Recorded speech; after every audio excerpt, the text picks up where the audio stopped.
اعوذ باللہ من الشیطان الرجیم بسم اللہ الرحمن الرحیم السلام علیکم ورحمۃ اللہ وبرکاتہ۔ اردو ہسٹری ودھارون کے معزز سامعین، امید کرتا ہوں کہ آپ سب اللہ تعالیٰ کے فضل و کرم سے ٹھیک ٹھاک ہوں گے اور خوش ہوں گے۔ آج کی ویڈیو میں ہم بات کریں گے حضرت امام احمد بن حنبل رحمۃ اللہ علیہ کے بارے میں، مسند احمد کے مؤلف، جنہوں نے عظیمت کی راہ اختیار فرمائی۔ روٹی پکانے کے لیے خمیر کی ضرورت تھی۔ صالح کے گھر سے خمیر لے لیا گیا اور روٹی پک کر سامنے آئی تو صالح کے والد محترم نے پوچھا، یہ روٹی کیسی ہے؟ بتایا گیا کہ خمیر صالح کے گھر سے آیا ہے۔ اس پر صالح کے والد نے فرمایا، اس نے تو 1 سال تک قاضی کے منصب کو اختیار کیا ہے، اب اس کی روٹی ہمارے حلق سے نہ اتر سکے گی۔ پوچھا گیا، اب اس روٹیوں کا کیا کریں گے؟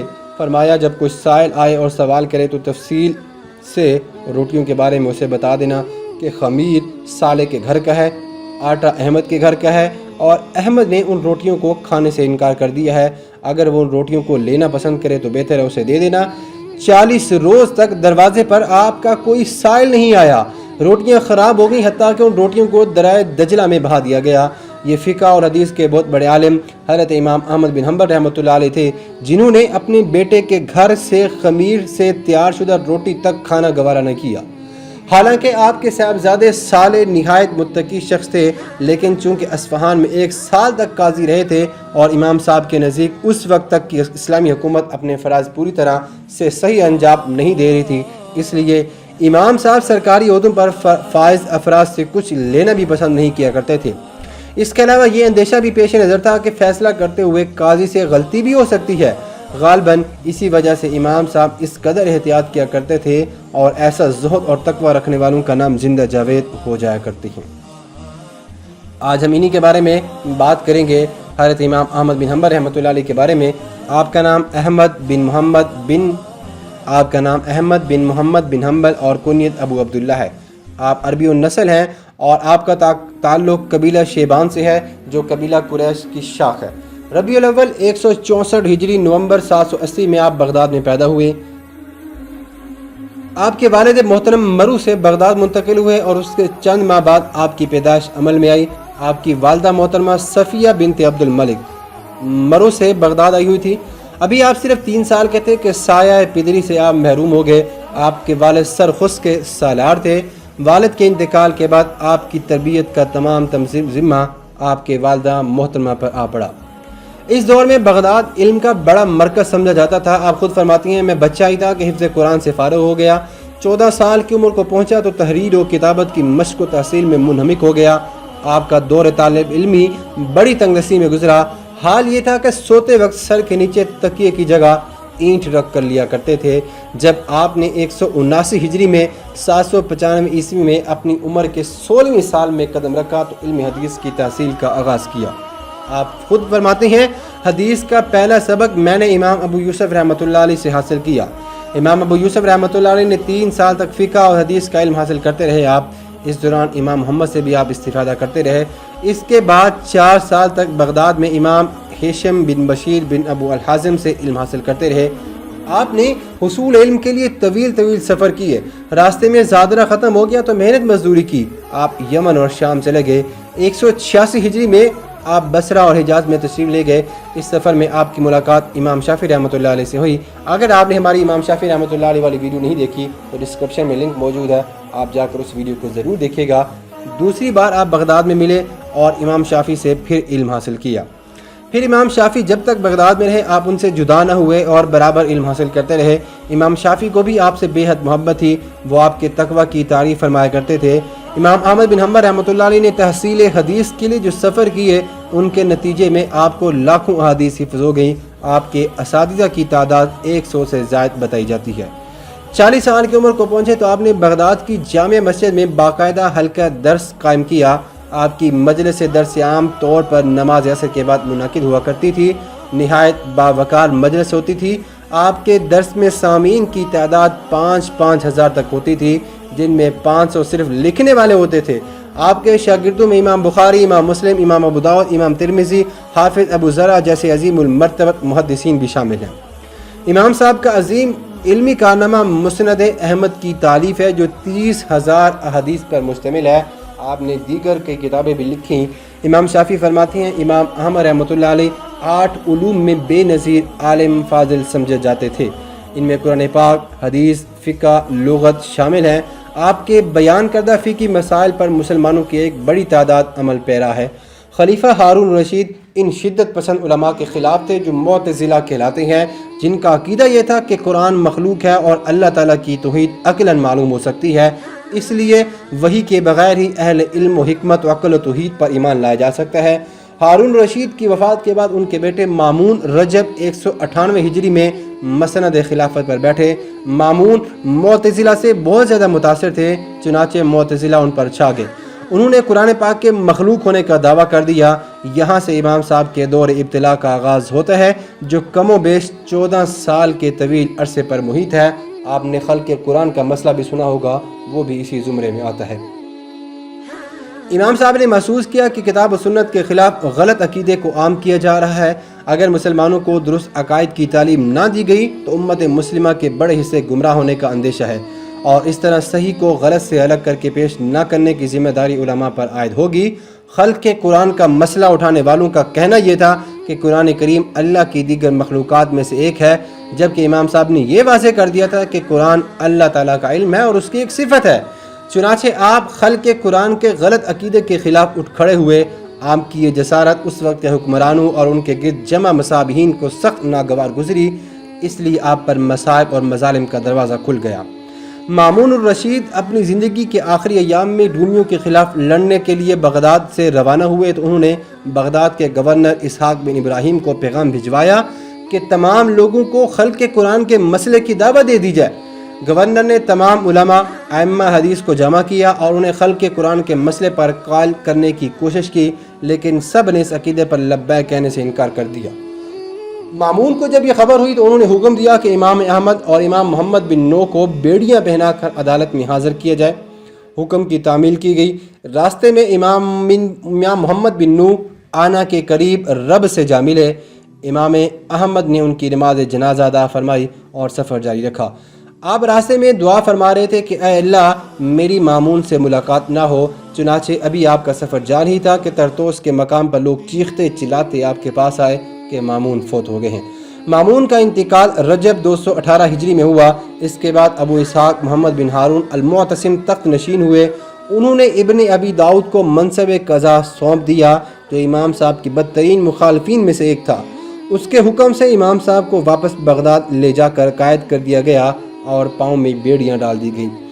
جیل ہی میں آپ نے مجلس درس قائم کی۔ پاؤں میں بیڑیوں کے باوجود نماز کی امامت آپ خود فرمایا کرتے تھے۔ چند دنوں بعد بغداد کا گورنر اسحاق بن ابراہیم جیل میں امام صاحب کے پاس پہنچا اور آپ سے دوستانہ انداز میں باتیں کرنا شروع کر دی۔ باتوں میں اس نے پرانے تعلقات کا واسطہ دیا اور کہنے لگا کہ اس قدر اچھا ہو کہ آپ امیر المؤمنین معتصم باللہ کی مخالفت ترک کر دیں۔ امام صاحب نے انکار کر دیا۔ اس پر اسحاق نے پینترا بدل کر دھمکی دی کہ آپ کو موت کے گھاٹ اتار دیا جائے گا۔ اس پر امام صاحب بھی مروب نہ ہوئے تو اسحاق نے جھلا کر حکم دیا کہ امام صاحب کو مزید بوجھل بیڑیاں پہنا دی جائیں۔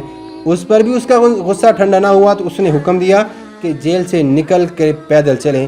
امام صاحب نے چلنے کی پوری کوشش کی، لیکن ظالموں نے بیڑیاں اس قدر وزنی ڈال دی تھیں کہ پاؤں اٹھانا ممکن نہ تھا۔ پاؤں اٹھاتے تو سخت تکلیف ہوتی۔ مجبور ہو کر آپ نے پجامے سے ازار بند نکالا اور اسے پاؤں اور بیڑیوں کے درمیان رکھا تاکہ چلا جا سکے، اور پجامہ بلا ازار لپیٹ لیا، لیکن اس طرح بھی چلنا ممکن نہیں تھا۔ جب اسحاق بن ابراہیم کو یقین ہو گیا کہ امام صاحب چل نہیں سکتے تو انہیں ایک سواری پر اسی حالت میں بٹھا دیا گیا۔ ہاتھوں میں ہتھکڑیاں اور پیروں میں وزنی بیڑیاں۔ کسی انسان کے سہارے کے بغیر اس حالت میں سواری پر بیٹھنا بھی مشکل تھا۔ قریب تھا کہ گر پڑے، لیکن اللہ نے اپنے بندے کی حفاظت کی۔ نصف شب کے قریب آپ کو ایک شخص ابو اسحاق کے گھر لے جا کر ایک تاریک کمرے میں بند کر دیا گیا۔ صبح امام صاحب کو خلیفہ معتصم کی عدالت میں بجا پیش کیا گیا۔ وہاں امام صاحب کا بدترین مخالف ابن ابی داؤد اور اس کے دیگر ساتھی بھی موجود تھے۔ امام صاحب کو خوف زدہ کرنے کے لیے تلواریں میانوں سے باہر چمک رہی تھیں، نیزے سجے ہوئے تھے اور لاٹھیاں موجود تھیں۔ آپ نے طاقت کے اس مظاہرے کی طرف کوئی توجہ نہیں دی۔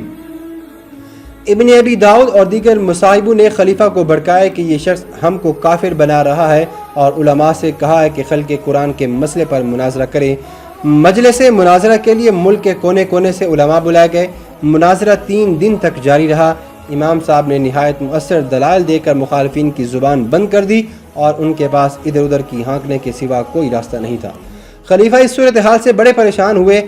ایک دن انہوں نے امام صاحب سے کہا، اے احمد، آپ کے مسئلے نے مجھے سخت پریشان کر رکھا ہے، مجھے رات بھر نیند نہیں آتی۔ اگر مجھ سے پہلے حکمران نے آپ کو گرفتار نہ کیا تھا تو میں کبھی اس قسم کی جرت نہ کرتا۔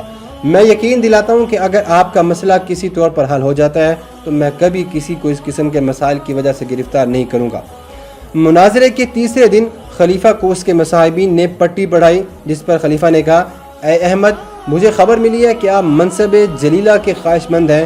آپ میری بات مان جائیں تو نہ صرف منصب آپ کو عطا کر دیا جائے گا بلکہ شاہانہ آپ کا استقبال بھی کیا جائے گا اور سرکاری ملازمین بھی آپ کے دائیں بائیں ہوں گے۔ آپ کو اچھے منصب پر فائز کیا جائے گا، آپ کی عظمت شان کے قصائد کہے جائیں گے اور آپ کی تشہیر کے لیے سرکاری ذرائع اختیار کیے جائیں گے۔ امام صاحب نے جواب میں فرمایا، اے امیر المومنین، ہمارے سامنے قرآن پاک اور رسول اللہ صلی اللہ علیہ وسلم کی بیان کردہ صحیح احادیث کا ذخیرہ موجود ہے۔ اگر آپ اپنا موقف ان کی روشنی میں واضح کر دیں تو مجھے آپ کا موقف اختیار کرنے میں کوئی ہچکچاہٹ نہ ہوگی۔ اس واضح اعلان پر امام صاحب کے مخالفین آگ بگولا ہو گئے۔ یکے بعد دیگرے سب نے اعتراضات کی بوچھاڑ کر دی۔ امام صاحب ان کے اعتراضات کے جواب دیتے رہے۔ جب مخالفین دلائل دینے سے عاجز آ گئے تو ابن ابی داؤد نے دھمکی دی کہ امیر المومنین نے آج ہی قسم کھا کر کہا ہے کہ آپ کو شدید اذیتیں دی جائیں اور کوڑے برسائے جائیں۔ امام صاحب نے کہا کہ اس سے پہلے مجھے کھلی مجلس میں اپنا موقف بیان کرنے کی اجازت دی جائے۔ چنانچہ میدان مناظرہ میں لائے گئے۔ یہاں بھی امام صاحب نے اپنے دلائل سے سب کو مبہوت کر دیا۔ اس صورتحال سے امام صاحب کے مخالفین سخت ناخوش ہوئے۔ ابن ابی داؤد، برغوث، شعیب اور بشیر مریسی خلیفہ کو برابر اکساتے رہے، حتیٰ کہ خلیفہ نے حکم دیا کہ آپ کی قمیض اتار کر پشت پر کوڑے برسائے جائیں۔ جب آپ کو کوڑے مارنے کی تیاری شروع ہوئی تو آپ نے نہایت جرت کے ساتھ خلیفہ سے کہا، یاد رکھیے، جس طرح آج میں آپ کی عدالت میں کھڑا ہوں اسی طرح ایک دن آپ کو بھی اللہ کے سامنے کھڑا ہونا ہے۔ اے امیر المومنین، اللہ کے جلال سے بے خوف نہیں ہونا چاہیے۔ خلیفہ معتصم پر ان کلمات کو سن کر سکتہ طاری ہو گیا۔ ابن ابی داؤد نے فوراً کہا، امیر المومنین، آپ ایک کافر اور گمراہ انسان کی باتوں سے متاثر ہو رہے ہیں۔ امام صاحب نے فرمایا، امیر المومنین، آپ میرے قتل کے معاملے میں اللہ سے ڈریں، قیامت کے روز کیا جواب دیں گے؟ ابھی آپ کا یہ جملہ مکمل نہ ہونے پایا تھا کہ ہر طرف سے شور مچ گیا، یہ کافر ہے، یہ کافر ہے۔ خلیفہ نے حکم دیا کہ امام صاحب کو ٹکٹی پر باندھ دیا جائے۔ آپ کو جب ٹکٹی پر باندھ دیا گیا، ٹکٹی کی دونوں جانب لگی لکڑیوں کو پکڑنے کا حکم دیا گیا اور جلاد نے کوڑے برسانے شروع کر دیے۔ کائنات تھرتھرا گئی۔ ایک عظیم انسان پر کلمہ حق بلند کرنے کی پاداش میں اذیتوں کے پہاڑ توڑے جا رہے تھے۔ خلیفہ بار بار کوڑوں کا معائنہ کرتے اور انہیں تبدیل کرنے کے لیے اور زیادہ سخت کوڑے لگانے کا حکم دیتے۔ باری باری ایک جلاد زور سے کوڑے مارتا اور پیچھے ہٹ جاتا، لیکن خلیفہ کی تسلی نہ ہوتی اور وہ جلادوں کو ڈانٹتے ہوئے کہتے، تیرے ہاتھ ٹوٹ جائیں تو پورے زور سے کوڑے کیوں نہیں مار رہا؟ ایک جلاد نے بعد میں بتایا، میں نے امام احمد کی پیٹھ پر اتنے کوڑے برسائے کہ اگر کسی ہاتھی کو اتنے کوڑے لگ جائیں تو وہ بھی اپنے ہوش و حواس قائم نہ رکھ سکے۔ ایک قیدی ابو الحسین جو امام صاحب کو کوڑے لگنے کا منظر دیکھ رہا تھا کہتا ہے کہ میں نے کبھی اتنی قوت سے کسی کو کوڑے برستے نہیں دیکھے۔ جب امام صاحب کو کوڑے سے زخم لگتا تو جلاد ایک آلے سے زخم کی گہرائی ناپتے کہ کہیں اندر سوراخ تو نہیں۔ ایک بار کوڑا ان کے کان پر لگا جس سے ان کا کان بھی پھٹ گیا۔ کوڑے برابر برس رہے تھے اور اللہ کے اس اولو العزم اور صابر بندے کی زبان پر قرآن پاک کی آیت جاری تھی۔ ترجمہ، ہم پر وہی مصیبت آ سکتی ہے جو اللہ نے پہلے ہی لکھ دی ہے۔ اتنے کوڑے برسائے گئے کہ امام صاحب بے ہوش ہو گئے۔ ہوش میں آئے تو پھر وہی سلسلہ شروع کر دیا، حتیٰ کہ پھر بے ہوش ہو گئے۔ بار بار آپ ہوش میں آتے اور پھر بار بار آپ کو تکلیف دی جاتی۔ خاصی دیر بعد آپ کو جب ہوش آیا تو خلیفہ نے کہا، اب بھی وقت ہے، میری بات تسلیم کر لو۔ امام صاحب نے انکار کر دیا تو تیسری بار کوڑے لگائے گئے، یہاں تک کہ امام صاحب پھر بھی ہوش ہو گئے۔ اس پر خلیفہ کچھ خوف زدہ ہو گئے۔ انہوں نے کوڑوں کا سلسلہ بند کر دیا اور ابن ابی داؤد کے اصرار کے باوجود امام صاحب کو رہا کرنے کا حکم دے دیا۔ آپ کو بغداد کے گورنر کی خاص سواری پر گھر بھیج دیا گیا۔ سواری پر نہایت تکلیف کے عالم میں تھے۔ سواری سے اتارنے والوں کا بیان ہے کہ جب ہمارا ہاتھ امام صاحب کے جسم کے اس حصے کو لگتا جہاں کوڑے برستے رہے تھے تو وہ سخت تکلیف محسوس کیا کرتے تھے۔ بالآخر وہ ہمارا سہارا لے کر اترے۔ کمر چونکہ شدید زخمی تھی اس لیے منہ کے بل پیٹ لیٹ گئے۔ علاج کا سلسلہ شروع ہوا۔ جسم کا جو حصہ کوڑوں کی ضربات سے بے حس ہو چکا تھا اسے کاٹ کر پھینک دیا گیا۔ بالآخر زخم کچھ ٹھیک ہوئے، البتہ ہاتھ اور دونوں انگوٹھے کام نہیں کر رہے تھے۔ ربیع الاول 220 ہجری 835 عیسوی میں واسق باللہ تخت نشین ہوئے۔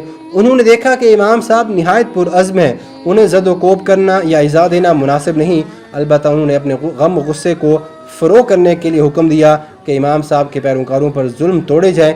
چنانچہ محدثین، فقہا، معلمین، حتیٰ کہ مؤذنوں تک کو پکڑ کر ان پر مظالم ڈھالے گئے۔ اکثر لوگ چھپ گئے، یہاں تک کہ بہت سارے لوگ ایسے تھے جن کو قید کر لیا گیا۔ امام صاحب کو ان کے گھر پر نظر بند کر دیا گیا، یہاں تک کہ نماز کے لیے بھی نکلنے کی اجازت نہ تھی۔ واسق کی وفات یعنی 232 ہجری تک آپ کا یہ دور ابتلا جاری رہا۔ ذی الحج 232 ہجری میں آپ متوکل خلیفہ بنے۔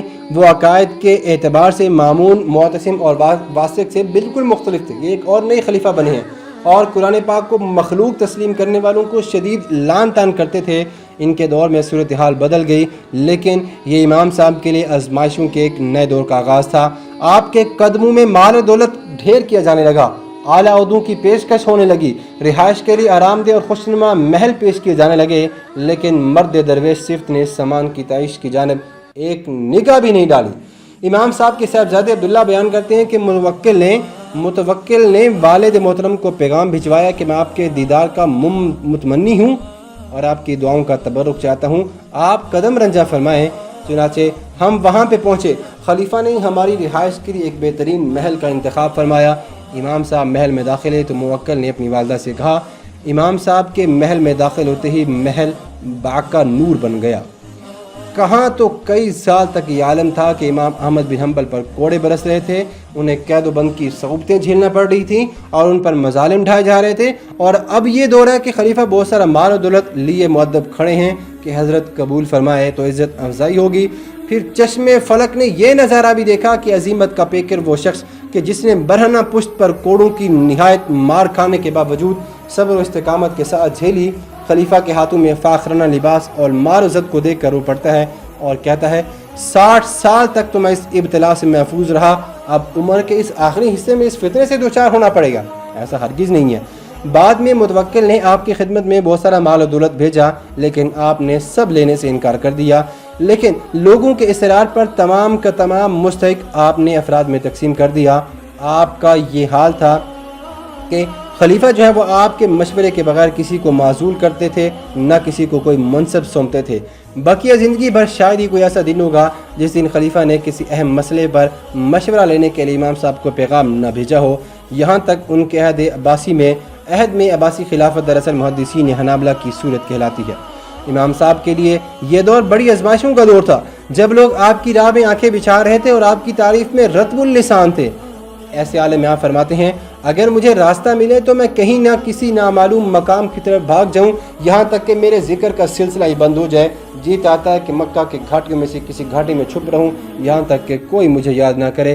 میں شہرت کی آزمائش میں مبتلا کیا گیا ہوں۔ امام احمد رحمۃ اللہ علیہ نے فقہ کی جس بنیاد ڈالی، جس فقہ کی وہ آج بھی مسلمانوں کے 4 اہم فقہی مسالک میں سے ایک ہے، فقہ حنبلی میں زیادہ اہمیت صحابہ کرام کی رائے کو دی گئی ہے۔